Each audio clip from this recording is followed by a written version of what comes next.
네, 여러분 마지막 날입니다. 오늘 우리에게 주신 하나님 말씀은 로마서 12장 1절에서 2절 말씀입니다.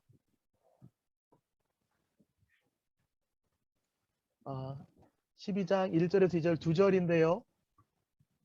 우리 부장 집사님께서 1절을 읽어주시고 청년 중에 우리 목소리 좋은 출제자분이 한번 읽을까요? 2절을 출제자로 아까 목소리만 들려줬는데 우리 1절을 우리 부장 집사님께서 부장 집사님 마이크를 켜셔야 되는데 마이크를 안 켜시네요. 그러면 출제자께서 1, 2절을 다 읽어주시길 부탁드리겠습니다. 네. 그러므로 형제들아 내가 하나님의 모든 자비하심으로 너희를 권하노니 너희 몸을 하나님이 기뻐하시는 산 제물로 드리라. 이는 너희가 드릴 영적 예배니라. 너희는 이 세대를 본받지 말고 오직 마음을 새롭게 함으로 변화를 받아 하나님의 선하시고 기뻐하시고 온전하신 뜻이 무엇인지 분별하도록 하라. 아멘. 감사합니다. 2021년 남촌청년부 여름사경의 셋째 날입니다. 오늘 함께한 여러분들 사랑하고 축복합니다. 이번 사경의 주제는 세상 앞에선 예배자입니다. 여러분 지난 겨울에 말씀 앞에선 예배자라는 주제로 우리가 사경회를 진행했습니다. 우리는 예배자로서 말씀 앞에서만 살지 않고 세상의 문화 속에 살아갑니다. 그래서 말씀 앞에선 예배자는 반드시 세상 앞에선 예배자이어야 합니다. 이 올해 청년부의 주제입니다. 여러분 청년부 주제는 잘 모르고 있을 수도 있지만 제 다이어리의 앞면에 써 있습니다. 말씀 앞에선 예배자, 세상 앞에선 예배자. 이거는 제가 몇 년 전부터 기도하면서 이전 교회 청년부 목회자들과 함께 공유하면서 나눴던 마음입니다. 작년부터 이어진 코로나 팬데믹으로 인해서 우리가 함께 모여서 예배할 수 없던 날들이 참 많았습니다. 그래서 좀 처음에는 그 시간이 하나님 왜 이러십니까? 라고 의문을 던졌다가 좀 기간이 길어지면서 하나님 이러시면 안 되죠? 라는 원망이 좀 있었어요. 그런데 시간이 지나면서 이 시간이 우리에게 좀 필요했겠다라는 생각이 듭니다. 저는 이 코로나 팬데믹 기간을 통하여서 한국교회 민낯을 봤습니다. 여러분도 많이 보셨겠죠? 저는 이제 목회 현장에 있으니까, 목회 일선에 있으니까 더 많은 부분을 알고 있는데 한국교회가 이렇게 상식적이지 않았던 교회인가를 다시 한번 봤습니다. 또 이단들의 행태를 봤죠. 작년 3월 달에 있었던 신천지라든지 또 이 근처에 있는 여러 이단들이 또 이 방역 지침에 일조하지 않고 오히려 확진자를 늘려가는 모습들을 봤습니다. 또 비상식을 넘어선 몰상식한 사회 이면을 봤습니다. 내가 한국교회를 위해서 하나님 앞에 기도해야 되지만 사회를 위해서 많이 기도해야겠다라는 생각이 들었던 이 팬데믹의 기간이었습니다. 그리고 개인적으로는 매주일 예배당에서 예배하다가 갑자기 목회자인 저하고 담임 목사님, 목회자들만 나와서 예배를 드리고 장로님들만 모셔서 예배 드리고 성민 예배당을 보면서 참 한참 울었습니다. 그러면 다시 한번 고민했습니다. 내가 믿고 있는 게 무엇인가? 저는 어렸을 때부터 예배당에 나와서 예배 드리는 것을 최우선으로 살았습니다. 예배당이라고 하면 예전에는 성전이란 말을 썼어요. 실은 성전이란 말이 지금 우리 이 신약 시대에 살아갈 때 성경적인 표현은 아닙니다. 우리 지금 예배당을 보고 성전이라고 말하는 것은 지금 성경적인 표현은 아닙니다. 그냥 우리는 예배당이라고 하는 건 맞습니다. 이 예배당에 비어있는 모습 보면서 또 온라인으로 대면하면서 예배드리는 소식들을 자꾸 듣게 되니까 들으면서 느끼는 것은 정말 우리가 믿고 있는 바가 무엇인지 분명하게 알고 있는가, 또 아무도 보는 이 없을 때 나는 누구인지를 돌아보게 됐습니다. 저도 휴가 기간이나 또 우리 때로는 저희가 예배가 없던 날이 있었잖아요. 작년 주일 예배가 있었지만 수예배가 없다거나 이런 때가 있었잖아요. 그런데 다른 교회 예배 드리면서 저도 온라인으로 예배 드리면서 나는 정말 아무도 보는 이 없을 때 나는 누구인가, 나는 목사인가, 나는 성도인가 이런 걸 잘 돌아봤습니다. 매주일 얼굴을 맞대고 예배당에 모이면 그나마 나의 모습을 조금이라도 보여줄 수 있죠. 옷이라도 좀 예쁘게 입고 오고 나 예배 드리러 왔어라고 사인할 수 있는, 이렇게 보여줄 수 있는데 온라인으로 하다 보니까 언택트 시대가 되다 보니까 다른 이들이 보이지 않는 곳에서 예배하다 보니까 이 겉모습만, 여기 이렇게 보이는 모습만 여러분에게 보여주고 있는 거죠. 저도 여러분에게 보이려고 오늘 좀 예쁜 옷을 입고 왔는데 보이기 위한 거죠. 평소에는 이렇게 잘 안 입고 다니는데 어쨌든 이렇게 보여주기 위해서 이렇게 입은 거죠. 하지만 제가 이 기간을 보면서 팬데믹의 상황을 지나보면서 겉모습이 아니라 진실로 예배하는 것이 무엇인지 하면 고민하게 됐습니다. 그리고 이렇게 고민하는 사람들이 나만이 아니라 여러 사람이 있다는 걸 경험했어요. 목회자들뿐만 아니라 장로님들 중에도 계셨고 또 청년들 중에도 이 상황 가운데서 우리가 예배하는 걸 무엇인가 점검하는 청년들이 있었습니다. 그렇게 되면 지금 당장은 한국교회가 숫자가 당장은 줄어들 수 있다. 그러나 한 걸음 더 성숙하는 계기가 되겠다라는 생각을 해봤습니다. 그 기간을 우리가 보내고 있습니다. 그 기간 중에 오늘 여름 사경의 마지막 날 저녁입니다. 저는 오늘 로마서로 여러분에게 말씀을 나눌 텐데요. 로마서 말씀, 로마서의 주제는 여기에 있습니다. 로마서 1장 16절과 17절인데 우리 성경책 있는 사람 중에 빨리 찾은 사람이 마이크를 켜고 한번 읽어주시겠어요? 로마서의 주제, 로마서 1장 16절과 17절. 찾은 분이 마이크를 켜고 읽어주시면 좋겠습니다.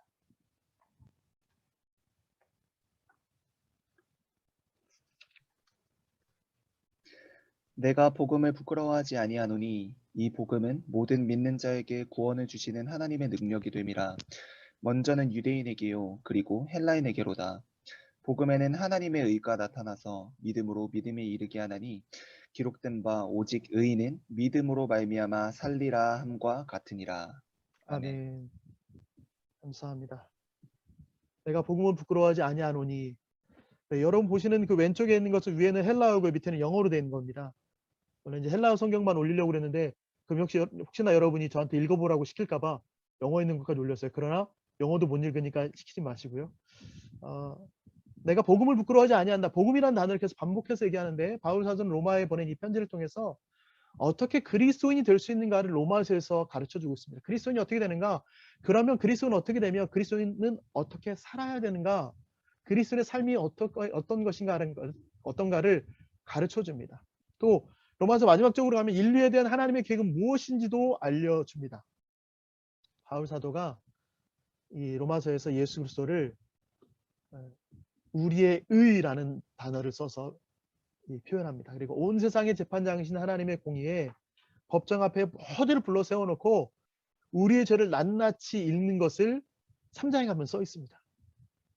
우리는 그 죄로 말미암아 죽을 수밖에 없었어요. 로마서에 보면 정말 죽을 수밖에 없는 존재인데 이때 예수 그리스도께서 나타나셔서 우리의 의가 되셔서 자유를 얻게 하십니다. 그게 이제 하나님의 의를 충족시킨 거죠. 그리고 그리스도로 말미암아 죄사함을 받고 구원 얻은 하나님의 백성인 그리스도인이 어떻게 살아야 될지를 알려주는 내용이 오늘 로마서의 오늘 본문입니다. 로마서 1장부터 11장까지는 교리에 대한 부분이에요. 그래서 약간 딱딱하지만 반드시 필요한 부분이고요. 12장부터 16장까지는 그럼 우리가 배운 이 말씀을 어떻게 살아야 되는가에 대한 내용을 쭉 풀어내고 있습니다. 로마서 전체 주제는 여기에 담겨 있는데요. 로마서 1장 16절에 17절입니다. 복음이 무엇입니까? 여러분 첫날과 어제도 약간 복음에 대한 얘기했는데 복음이 무엇입니까? 복음 여러분 제가 카톡을 다시 살펴봤어요. 첫날 말씀을 듣고 이제 퀴즈한 것들 살펴봤는데 복음은 여러분 아주 참 표현을 잘 써놨더라고요. 복음이란 무엇인가? 복음은 좋은 충고가 아니라 좋은 소식입니다. 네. 소식은 듣고 믿기만 하면 됩니다. 이게 진짜냐 가짜냐 고민해보고 믿기만 하면 돼요. 또 우리가 행하는 것이 아니라 우리를 위해 행해진 무엇이다 라고 말하고 있습니다. 내가 무엇을 해서 얻어내는 것이 아닙니다. 복음은 내가 무언가를 잘해서 값으로 살 수 있는 것이 아닙니다. 하나님께서 인간을 위해 행하신 그것을 믿는 것이 복음입니다. 그래서 복음을 듣고 믿은 사람은 하나님께서 나를 위해 행하신 그것으로 말미암아 나를 알게 됩니다. 다른 사람과의 비교를 통해서 아는 내가 아니라 다른 사람이 당신 어떤 사람입니다 라고 말해주는 내가 아니라 복음이 말하는 나를 정확히 알게 된다는 거예요. 그래서 내가 생각했던 것보다 난 정말 큰 죄인이었구나 라는 사실을 알게 되고 동시에 내가 생각했던 것보다 훨씬 더 많은 사랑을 받게 되는 존재라는 것을 깨닫게 됩니다. 이것이 첫날 했던 내용입니다. 여러분 생소하게 들으시면 안 됩니다. 저는 첫날의 내용을 저희 요약해서 지금 얘기하고 있는 거예요. 죄인이면서 동시에 존귀한 자다라는 것을 우리가 균형을 이룰 때에 죄인이라는 사실만 알고 있으면 우리는 그 죄인이라는 사실 앞에서 낙이 없죠. 나는 아무것도 아닌 존재야. 계속 자신을 죄 가운데서 벗어나지 못할 존재로, 나는 아무것도 아닌 존재로. 반면에 존귀한 여기면 교만해지기가 쉽습니다. 그런데 이 둘을 균형을 이룰 때 복음을 듣고 그 믿는 사람의 복음을 듣고 믿은 사람의 영향력을 끼칠 수 있습니다. 이 균형을 이룰 때에만 영향을 끼칠 수 있습니다. 이 영향력이 우리에게서 멈추지 않습니다. 이 복음에 대한 영향력은 내가 가지고 있다고 해서 나에게만 만족되고 여기서만 끝나지 않습니다. 그것이 흘러가는 곳이 있다라고 얘기했죠. 복음을 위해서 겸손해진 사람이 삼위일체 하나님께서 경험하신 연합을 경험하게 되는데 그 말씀에 순종하게 됐다고 합니다. 요한복음 13장 34절 35절의 말씀인데요. 복음이 예수님의 사랑을 본받아서 우리를 여기까지 끌어줍니다. 요한복음 13장 34절 35절입니다. 새 계명을 너희에게 주노니 너희가 서로 사랑하라. 내가 너희를 사랑한 것 같이 너희도 서로 사랑하라. 너희가 서로 사랑하면 이로써 모든 사람이 너희가 내 제자인 줄 알리라 라고 이야기합니다. 사랑하면 우리를 제자인 줄 알게 하시다. 근데 우리가 어제 배운 것처럼 내가 너희를 사랑한 것 같이 라고 이해합니다. 그럼 여기서 복음이 멈추는가? 그게 아니죠. 그가 우리를 위하여 목숨을 버리셨으니 우리가 이로써 사랑을 알고 우리도 형제들을 위하여 목숨을 버리는 것이 마땅하니라. 이것이 복음을 경험한 사람들의 태도입니다. 공동체 안에서 그렇게 돼야 되고요. 이 공동체는 교회 공동체만 말하는 것은 아닙니다. 여러분이 있는 직장에서도 그렇고요. 여러분이 있는 가정과 학교에서도 동일하게 나타나야 되는 것입니다. 제일 어려운 것이 가정이지요. 내가 형제를 위하여 목숨을 버린 것이 마땅하다. 네, 남매 사이에 이 목숨 버리는 것이 어렵죠. 남매 가족끼리는 그러는 거 아니라고 그러더라고요. 근데 복음이 그것을 넘어서게 만드는 거예요. 복음이 교회뿐만 아니라 우리 가정에서도 직장 안에서도 또 우리 학교 안에서도 또 다른 사람들을 위하여서 희생하도록 만드는 것입니다. 근데 이것이 억울하지 않아요. 나만 하는 것 같은데 억울하지 않아요. 여러분 1세기 공동체는 어땠을까요? 1세기 공동체 1세기 교회 예배 이야기라는 책이 있습니다. 아주 얇은 책이에요. 여러분이 앉으면 10분 안에 읽을 만한 책인데요. 고증을 조금 많이 연구해가지고 쓴 책입니다. 1세기 공동체는 환대 공동체였습니다. 처음 온 사람을 맞아주고 정성껏 후하게 대접했습니다. 그들의 예배는 가정에서, 그 당시에는 교회 건물이 따로 있는 예배당이 있지 않았으니까 가정에서 누구네 집에서 모여서 예배드릴 때인데 그 자리에 그냥 오면 예배가 시작됐는지도 모르게 와서 대접을 받고 그 안에서 예배를 드리게 됩니다. 예배를 드린다는 것, 처음 온 사람이 예배가 시작된지를 몰라요. 느낌이 없는 거죠. 서로 이야기하며 교제하면서 이 사람을 상석에 앉힙니다. 가장 높은 자리에 앉습니다. 처음 온 사람이 손님인데도 불구하고 내가 높은 사람이 아닌데도 주인이 가장 높은 자리에 앉혀서 그 사람의 이야기를 함께 들을 수 있도록 합니다. 상석에 있는 사람 같이 얘기 듣고 그 사람이 이야기를 하면서 동시에 예배가 시작되는 거예요. 의식적이지 않았습니다. 어떤 격식을 갖춰서 지금 예배 시작합니다. 선언하고 이러지 않았습니다. 또 어떤 신비적인 모임을 갖지도 않았습니다. 1세기 기록을 보면 처음 갔던 사람들도 이 사람이 노예이든지 귀빈이든지 상관없이 모든 음식을 똑같은 양으로 담아주고 같은 식탁에서 식사 규제를 이루었다라고 기록이 있습니다. 식사를 하면서 노예와 귀족을 차별을 뒀었는데 초대교회는 그러지 않았다. 그리고 그거는 꼭 초대교회뿐만 아니라 그 이유도 계속 그랬어요. 그래서 고린도 교회에 또 무슨 일이 있었냐면 애찬을 할 때에 종들이 와서 손을 씻지 않고 이 애찬을 참여하고 싶은데 애찬을 참여할 때 먹을 게 없습니다. 이미 주인들이 와서 애찬을 다 즐겨버린 거지.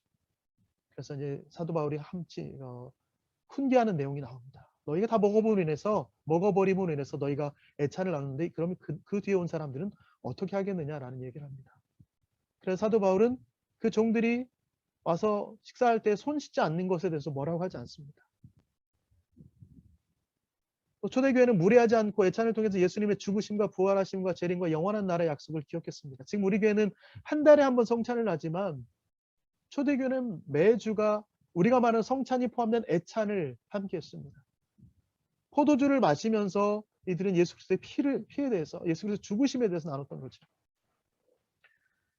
그리고 복음이 그 삶에 대해서 변화되는데 삶과 연결된 예배 공동체로서 1세기 공동체가 세움을 입었고요.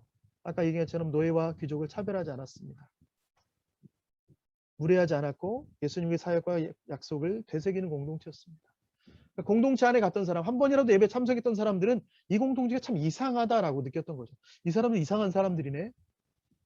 그런데 그 사도 바울 사도가 복음으로 인해서 변화된 우리에게도 명령합니다. 어떤 걸 명령할까요? 성도의 삶이 이러면 좋겠다, 이래야 된다라고 못 박아서 얘기하는 것이 있습니다. 바울 사도의 명령입니다. 산 제물로 드려라 라고 얘기합니다. 산 제물로 드려라. 누가 드려야 될까요? 사도는 이 명령을 형제들에게 하고 있습니다. 형제들이 누군가요? 남자들만 말하나요? 아니죠. 그렇지 않지요. 복음을 알게 한 나라는 존재를 인정해주고 주 앞에 엎드려 주의 도우심을 구하는 자들, 삼위 하나님의 연합을 경험하여서 공동체에서 주께서 우리를 사랑하신 것 같이 서로 사랑하는 자들을 형제들이라고 표현한 것입니다. 형제들에게 명령하는 거예요. 산 제물로 드려라.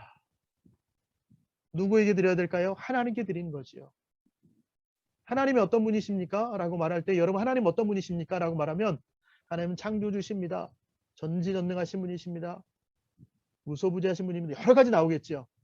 여러분이 이런 거에 대해서 조금 더 명확하게 하려면 소유리문답이라는 책이 있습니다. 웨스트민스터 소유리문답 사문에 이렇게 써 있습니다. 하나님은 어떤 분이십니까? 라고 질문이 되어 있어요. 그리고 답을 이렇게 합니다. 하나님은 이런 분이십니다. 하나님은 영이신데 그의 존재와 지혜와 권능과 거룩하심과 공의와 인자와 진실하심이 무한하시고 영원하시며 불변하시는 분이십니다. 네, 여러분 좀 복잡하죠. 근데 이게 하나님의 속성입니다. 이제 비공유적 속성, 하나님만 가지고 계신 속성을 가지고 그분이 무한하시고 영원하시고 불변하신 분, 또 근데 우리와 함께 나누어 주신, 우리와 함께 공유하고 있는 속성들, 지혜와 권능과 거룩하시고 공의와 인자와 진실, 이건 우리도 가지고 있는 거군요. 이런 분이십니다라고 소개해요. 여러분 믿지 않는 사람 여러분에게 하나님 어떤 분이야? 라고 말할 때 여러분 어떻게 대답하겠어요? 하나님은 천지를 창조하신 분이시지. 그 다음에는요. 예수님을 보내신 분이죠. 그 다음은요. 한 3개만 나가면 대답하기 어려울 거예요. 웨스트민스터 소유로민답에 그렇게 기록이 잘 되어 있습니다. 그 하나님이 어떤 분이냐라고 말할 때 그 하나님께서는 그의 영원한 목적으로 그의 뜻을 따라서 자신의 영광을 위하여 모든 일들을 미리 작정하셨습니다. 이렇게 쓰였습니다. 그리고 그 작정하신 일을 어떻게 했느냐? 창조와 섭리로 이루셨습니다. 창조 뭐죠? 사람을 지으신 것이고 섭리는 다스리시는 것입니다. 그러니까 우리는 창조자 하나님, 다스리 하나님 뒤에 나오지만 웨스트민스터 소유리문답에는 그 앞서서 다른 하나님의 존재에 대해 설명을 하는 거죠. 그래서 남자와 여자를 지으시고 지식과 공의와 거룩함에 있어서 자신의 형상을 따라 지으시되 모든 피조물을 주관할 통치권을 부여하셨습니다. 그분이 하나님이시라는 거예요. 그분의 최고의 거룩과 지혜와 능력으로 모든 창조물과 그 모든 행동을 보존하시며 다스리시는 분이십니다. 이분이 하나님이십니다. 여러분이 이 하나님을 얼마나 고백하고 있습니까? 얼마나 믿고 있습니까? 얼마나 알고 계십니까? 그 하나님께 우리가 드려야 될 것이 있습니다. 몸을 드리라 라고 얘기합니다. 이건 바울 사도가 얘기하는 거예요. 그래서 우리 몸을 드리라고 할 때 우리 몸을 산 제물로 드리기 위해서 우리 몸을 죄의 소유가 되지 않도록 주의해야 됩니다. 구약시대에 제물은 흠이 있으면 안 돼요. 우리가 하나님께 산 제물로 드린다고 할 때 흠이 있다면 제물로 드릴 수 없어요. 제물에 올라갈 수도 없어요. 고린도전서 3장 16절에 너희는 너희가 하나님의 성전인 것과 하나님의 성령이 너희 안에 계시는 것을 알지 못하느냐라고 기록합니다. 비슷하게 고린도전서 6장 19절에도 있는데요. 너희 몸은 너희가 하나님께로 받은 바 너희 가운데 계신 성령의 전인 줄 알지 못하느냐? 너희는 너희 자신의 것이 아니니라 라고 말씀하십니다. 우리 몸은 하나님께서 값으로 사신 귀한 것입니다. 그래서 가장 값진 제물이 되는 것입니다. 하나님께서 사셨기 때문에 하나님께서 값을 지불하셨기 때문에 우리는 가장 값진 제물이 되는 것입니다. 그래서 우리가 그 몸을 드릴 수 있는 거예요. 다른 것으로 드리지 않고 우리 몸을 드릴 수 있는 거예요. 근데 바울 사도가 말하는 것은 이 몸은 육신만 말하는 게 아니에요. 피지컬만 말하는 게 아니라 우리 몸 전인을 말하는 것입니다. 육과 영혼 모두를 드리는 거예요. 자, 몸을 드리라고 했더니 예배 시간에 주일날 예배 드리고 머리는 다른 게 다 있는 거 그런 거 아니에요. 전체를 다 드리는 것입니다. 값으로 산 것이 되었으니 그런즉 너희 몸으로 하나님께 영광을 돌리라. 이 몸으로 영광을 돌리라고 말할 때 하나님 몸으로 영광 돌리니까 찬양하면 되죠. 율동하면 되죠. 찬양하고 율동하고 반주하면 되죠. 이게 아니라 우리 몸뿐만 아니라 영혼도 다 드리라는 거예요. 우리는 우리 몸을 거룩하게 드려야 됩니다. 우리 자신을 죄로 더럽히지 않도록 해야 합니다.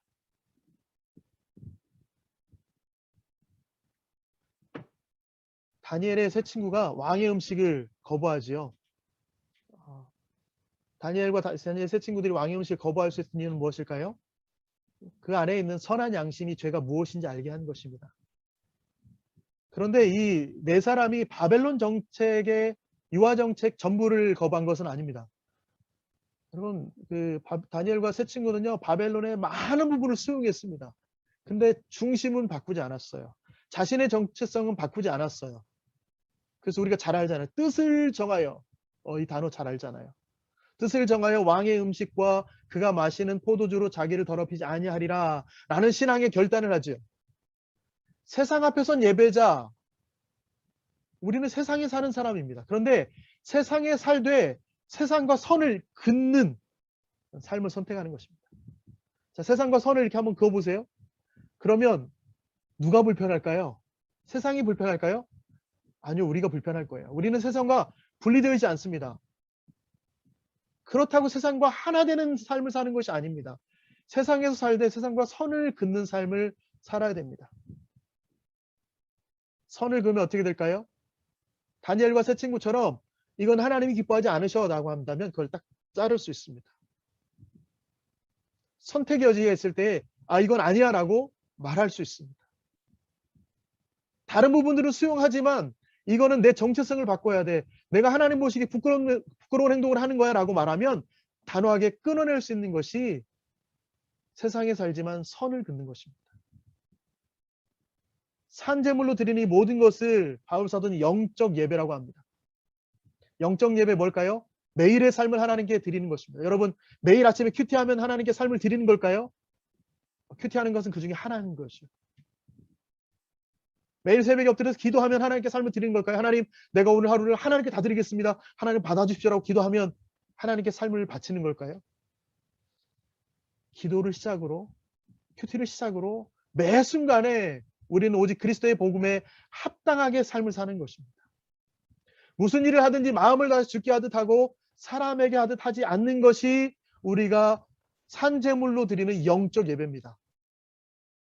여러분, 회사에 가면 여러분의 사장님의 시간을 뺏지 마십시오. 무슨 일을 하든지 마음을 다해 주께 하듯 하는 건데 사장님의 시간을 우리는 계약을 했잖아요. 사장님과 계약을 해서 월급을 받는단 말이에요. 사장님의 시간을 뺏는 건 뭐냐면 일해야 될 일을 하지 않고 계속 미루고 다른 일 하는 거예요. 여러분, 학생이면 학교와 함께 공부해야 되는 것들이 있어요. 그 시간을 그냥 버리지 마세요. 교수님 계실 때 공부하는 모습 보이고 과제만 하고 온라인 할 때 꺼놓고, 저도 온라인으로 강의를 몇 개 들어보니까 모니터 2개 놓고 다른 거 많이 하게 되더라고요. 강의하시는 분이 모를까요? 제가 해보니까 다 알게 되더라고요. 무슨 일을 하든 마음을 다해서 주께 하듯 하고 사람에게 하지 않는 것이 영적 예배입니다. 베드로전서 4장 11절에 만일 누가 말하려면 하나님의 말씀을 하는 것 같이 하고 누가 봉사하려면 하나님이 공급하신 힘으로 하는 것 같이 하라.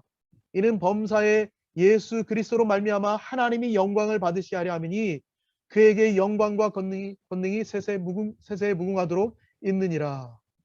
왜 영적 예배를 드려야 될까요?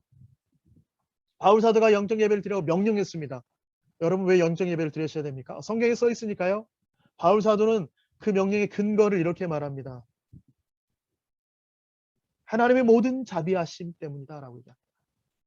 창세전에 우리를 택하시고 우리로 그 사랑 안에서 그 앞에 거룩하고 흠이 없게 하셨던 그 사랑 때문에, 그 자비하심 때문에, 그 헤세드 때문에 하나님의 유일하신 아들이신 예수 그리스도께서 모든 사람을 대신하여 죽으심으로 모든 사람이 죄에 대하여 죽고 의에 대하여는 살게 되었기 때문에 바울 사도는 그 하나님의 모든 자비하심으로 말미암아 내가 이 명령을 너에게 준다라고 권합니다. 여러분, 저도 역시 이 하나님의 모든 자비하심으로 여러분이 권면하는 것입니다.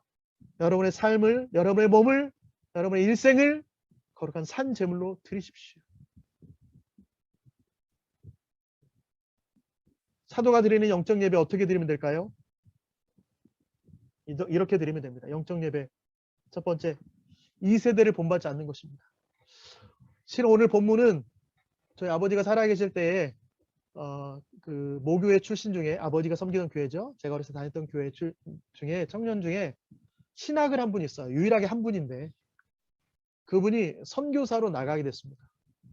선교사님으로 나가게 됐는데 사역을 너무 잘하셨나 봐요. 그 인천에 아주 큰 교회 사역하셨는데 그 교회 목사님께서 아버지께 전화를 하셨어요. 이게 아무개 전도사님이 선교사로 나가는 걸 말려달라고, 교회에서 열심히 사역해서 목사되고 여러 가지 다른 담임 목사로 이렇게 고민을 하고 있었는데 선교사로 나간다니까 좀 서운하셨던 거죠.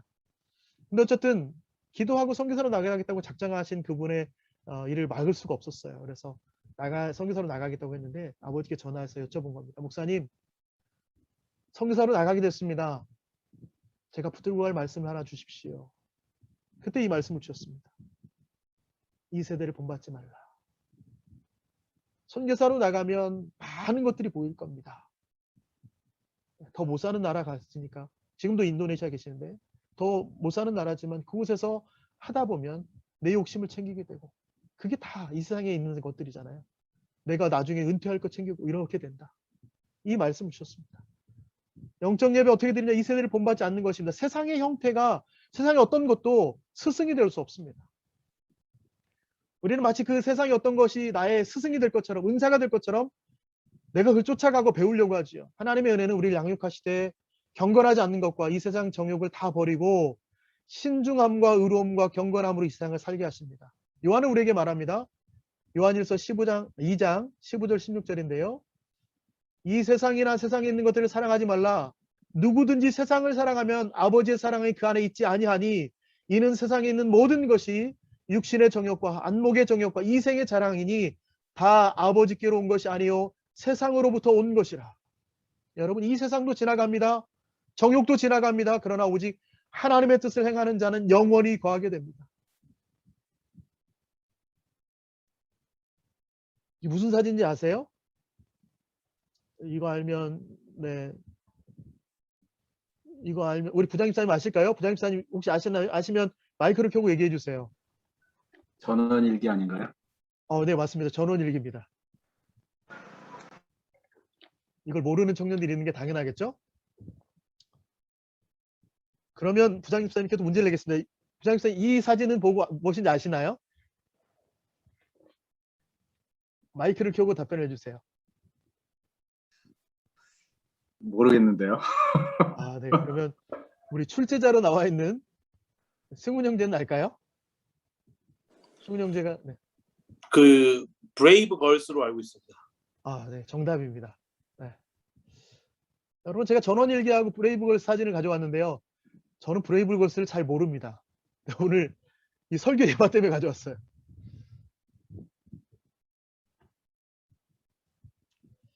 여러분, 이 사진은 뭔지 아시나요? 정답을 아는 분은 빨리 마이크를 켜고 얘기해 주세요. 마이크를 켜고 얘기해 주시면 좋겠습니다. 역주행? 네, 부장님사님 하셨나요? 네. 네, 정답입니다. 역주행입니다. 전원일기가 최근에 다시 방송된다고 하더라고요. 네, 저도 몰랐어요. 저도 기사 검색하다 알았습니다. 브레이브걸스는 제가 이 설교 준비하려고 계속 역주행에 대한 걸 계속 하고 있었는데, 마지막 사진을 띄운 거는 우리 부장님사님이 맞히시라고, 네, 전원일기 최근에 다시 방영한지 모르셨을 것 같고, 네, 브레이브걸스가 역주행했던 건 더더욱 모르실 것 같고, 그래서 마지막 사진을 띄웠습니다. 여러분, 역주행, 성도의 삶은 세상의 가치관과 문화로부터 역주행하는 삶입니다. 여러분, 세상으로부터는 역주행합니다. 성도의 삶은. 그러나 복음을 향하여서, 그리고 하나님 나라를 향하여서, 또 하나님을 향하여서는 정주행하고 있습니다. 여러분, 이 세대를 본받지 않는다는 것, 세상에 내 자신을 맡기지 않는다는 것 쉬운 일은 아닙니다. 하지만 하나님이 아닌 다른 것으로 내 정체성을 삼으려고 하는 것은 절망만 경험하게 됩니다. 하나님 없이도 살아갈 수 있다? 세상은 그렇게 얘기합니다. 돈이면 되지 뭐. 스펙이면 돼. 네가 좋은 직장 가지고 있으면 되지. 더 많은 명예를 가지면 된다고 말합니다. 그러나 그들이 말하는 것과 동화되면 그들 안에서 우리의 존엄성을 지킬 수 없습니다. 성도라는 그 가치를 지킬 수 없습니다. 혹 그들이 말하는 그 모든 것들을 소유한다고 해도 여러분 만족을 경험하지 못할 겁니다. 미국의 배우 중에 마돈나가 물어봤습니다.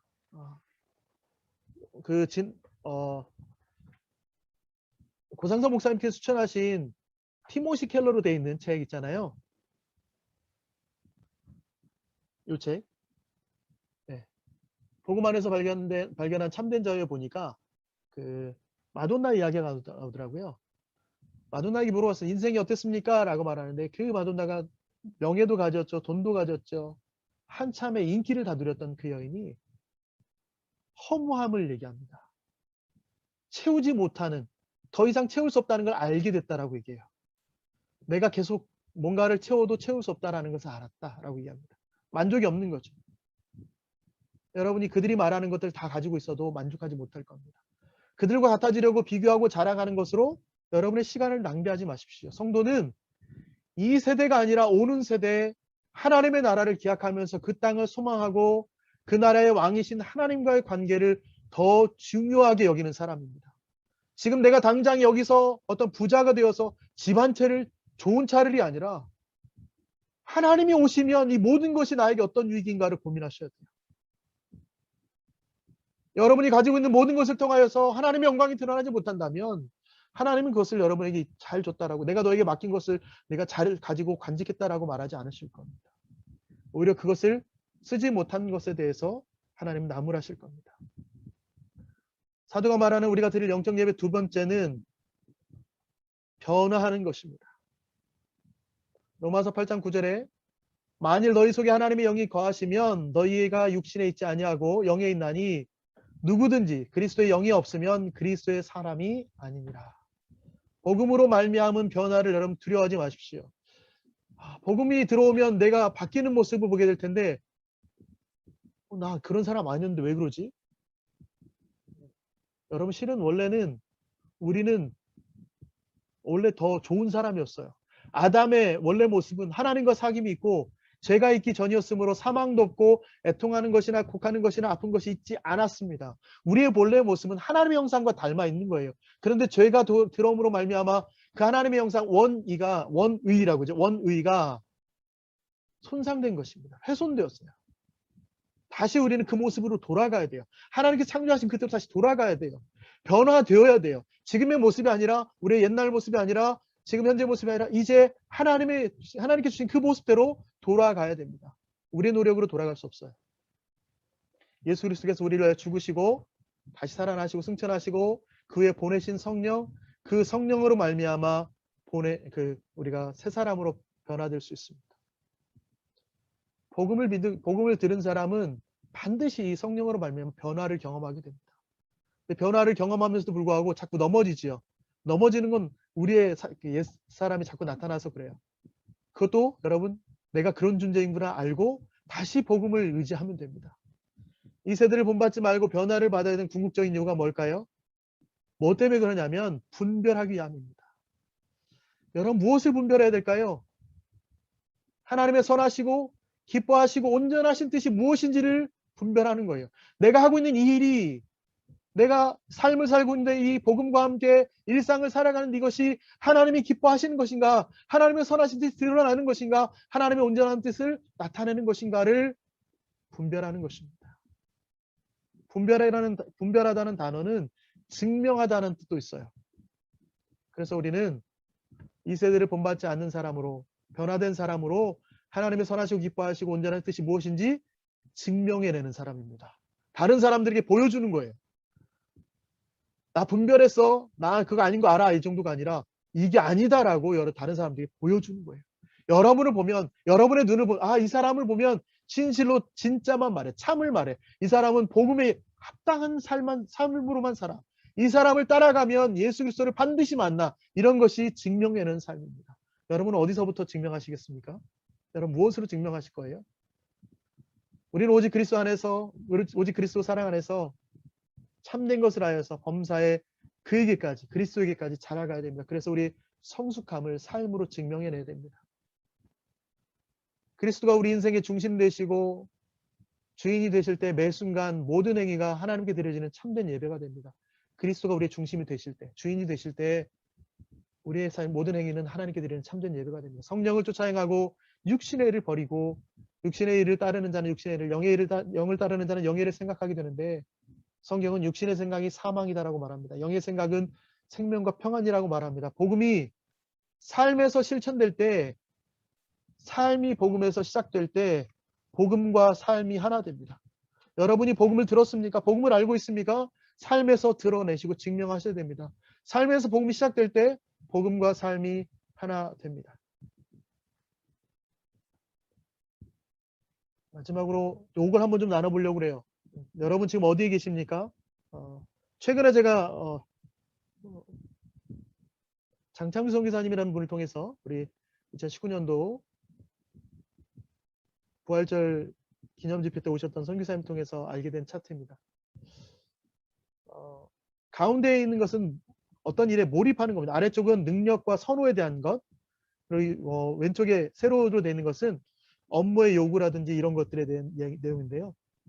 가운데 플로우라고 되어 있는 이 부분은 내가 얼마나 그 일에 몰입하느냐를 말하는 거예요. 어떤 일이 있을 때 여러분 이제 이거를 차트를 설명할 때 이렇게 얘기하면 더 쉽게 될 것 같아요. 여러분 예전에는 우리가 번아웃이라는 단어를 참 많이 썼습니다. 번아웃 많이 썼죠.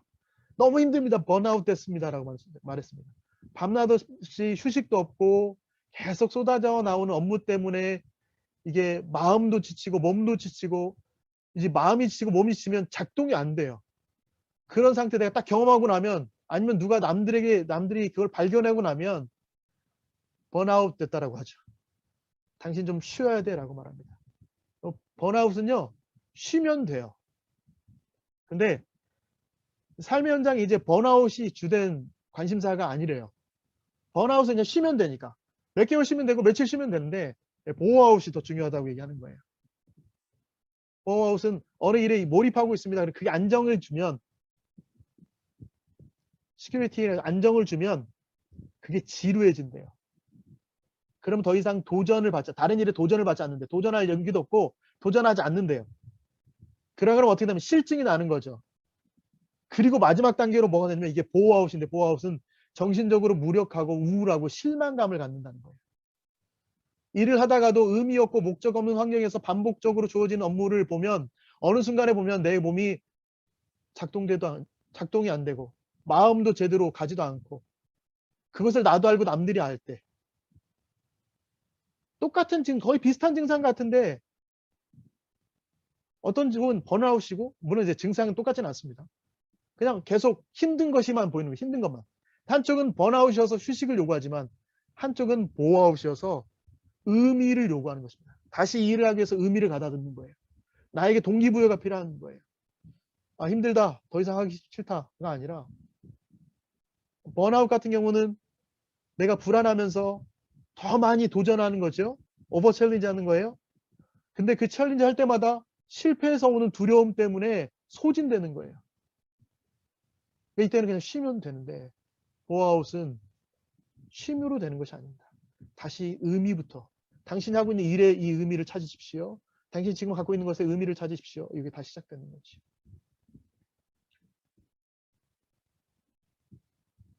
그냥 보아웃은 처음에는 자기가 이겨내려고 여러 가지를 한다고 해요. 업무를 위한 공간과 시간에 온라인 쇼핑이라든지 온라인 도박이라든지 채팅과 업무와 무관한 계획을 세운다든지 시간을 쓰는 걸로 이제 의미 없이 막 써버린다고 해요. 근데 그 의미 없는 시간 가운데 의미를 더욱 못 찾게 되는 악순환을 발견하게 되는 거지. 여러분 의미를 어디다 두시겠습니까? 복음이라는 것을 들었어요. 말씀을 들었어요. 여러분의 의미를 어디다 두시겠습니까? 부모의 기준에 미치지 못하는 자녀는요. 자신의 모습을 보면 항상 괴로워합니다. 우리 집 얘기예요. 아마 저희 와이프는 유튜브로 보고 있을 텐데 아빠의 기대가 꽤 높아요. 아이들도 알아요. 아빠가 어떤 기대를 갖고 있는지. 근데 아이들은 열심히 하는데 아빠가 잘했다고 칭찬을 안 해요. 그럼 여러분 어떻게 되죠? 아이들이 그 아빠의 기대에 부응하기 위해서 더 열심히 하지만 날마다 아빠의 기대에 충족하지 못한다는 그 괴로움과 좌절이 있죠. 절망이 있죠. 여러분 그런 거 안 겪어보셨어요? 저희 아내는 아이들이 평균만 하면 된대요. 공부 평균만 하면 되죠. 그래요. 저는 그게 이해가 안 돼요. 왜 평균만 해? 아니 공부를 왜 평균만 해야 되지? 다르죠. 그러면 부모의 기준에 미치지 못하는 자녀가 괴로운데 그러면 자녀가 부모의 기대를 저버리고 기준을 저버리고 내 기준을 가지고 살면 괴로움이 없을까요? 아니요. 내 기준을 가져도요. 완전히 낮추지 않는 한 괴로움을 떠내보낼 수 없습니다. 여러분 사회가 정한 기준에 여러분의 기대를 맞출 수 있나요? 사회 중산층, 중산층의 기준을 전 잘 모르겠어요. 우리나라는. 물론 통계적으로 나오죠. 집 한 채 있고 돈이 얼마 있고 이렇게 나와요. 근데 제가 그 기준을 맞출 수 있을까요? 사회의 기준에 정한 기준을 내가 기대치를 놓고 살면 거기에 도저히 올라갈 수 없어요. 어렵죠. 내가 기준을 스스로 세워도 어렵습니다. 이 모든 것들이 우리를 괴롭게 하는 거죠. 의미가 없어지면 다른 사람들이 가진 것 가지고 나의 삶을 맞춰버리면 그 사람들이 쫓아가기에 바쁜 삶을 살게 될 것입니다. 복음을 통해서 겸손해진 사람은요. 지금 내 앞에 있는 사람에 대한 관심으로 충분히 삽니다. 지금 내 앞에 있는 사람, 우리 공동체에 있는 사람, 내 옆자리에 있던 사람, 우리 가족 이런 사람들에게 충분히 관심을 두고 살아요. 다른 사람들이 나를 어떻게 생각하는지 상관하지 않습니다. 그 사람들이 뭐라고 말하는지 그 사람 우리의 자존감이 우리의 정체성이 그 사람들의 평가에 달려있는 것이 아니거든요. 나는 그리스도인이라는 평가가 저 사람이 당신 그리스도인인데 왜 그렇습니까? 라고 말하는 것에 흔들리지 않아야 돼요. 그냥 그렇게 하면 그런 말을 하면 미안합니다. 내가 그리스도인처럼 안 보이는군요. 미안합니다. 라고 하고 돌아서면 돼요. 너 정말 그리스도인이 아니야 라고 판단하실 분은 오직 예수 그리스도십니다. 밖에 없어요. 하나님밖에 없어요. 예수 그리스도 하나님밖에 없어요. 예수 그리스도처럼 살지 못하고 그의 길을 따라가지 못하면 야 너 예수님 사람 아니야 라고 말하실 분이 예수님과 우리 아버지신 하나님밖에 없는 거예요. 그런데 하나님은 우리를 이렇게 얘기하셨어요. 너는 내 사랑하는 아들이라 내가 너를 기뻐하노라 라고 말씀하셨어요. 여러분 그걸로 인해서 기뻐하십시오. 그걸로 인해서 즐거워하십시오. 여러분 이 한마디 문장으로 여러분이 인생을 좀 더 의미를 담았으면 좋겠습니다.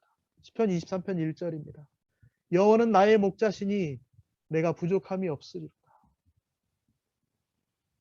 여호와는 나의 목자시니 내가 부족함이 없으리로다.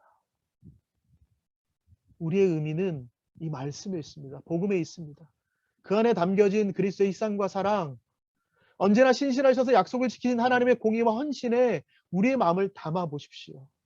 그러면 우리 삶에 그런 의미가 가득하여서 번아웃 아니요. 없어요. 보아웃 없어요. 복음이 말씀이 우리를 잡아주고 있는데 나의 존재가 어떤 사람인지 알기 때문에 그 큰 사랑을 받은 존재인지 내가 아는데 내가 번아웃 할 시간이 어디 있어요? 보아웃 할 시간이 어디 있어요? 힘들 때가 있습니다. 지칠 때가 있어요. 여러분 소진될 때가 있고 실망감에 빠져서 힘들어할 때가 있습니다. 그러면 다시 한번 출발하는 거예요. 내가 하나님께 주신 사역으로 다시 한번 돌아가는 거예요. 그 말씀으로 돌아가는 거예요. 여러분의 일상이 어떻게 진행되는지 저는 여러분의 삶을 잘 모릅니다. 그런데 제가 기도하는 것은 여러분의 일상에 하나님의 말씀이 함께함으로 인해서 그 말씀이 여러분을 지키고 여러분이 그 말씀을 지킴으로 하나님이 함께 하시는 것을 경험하면 좋겠습니다. 복음과 삶은 따로 가는 것이 아닙니다. 함께 가는 것입니다. 그리고 그 안에서 하나님의 일하심을 보게 하십니다. 그런 하나님의 일하심을 보는 여러분 모두가 되시기를 예수님의 이름으로 축원합니다. 아멘.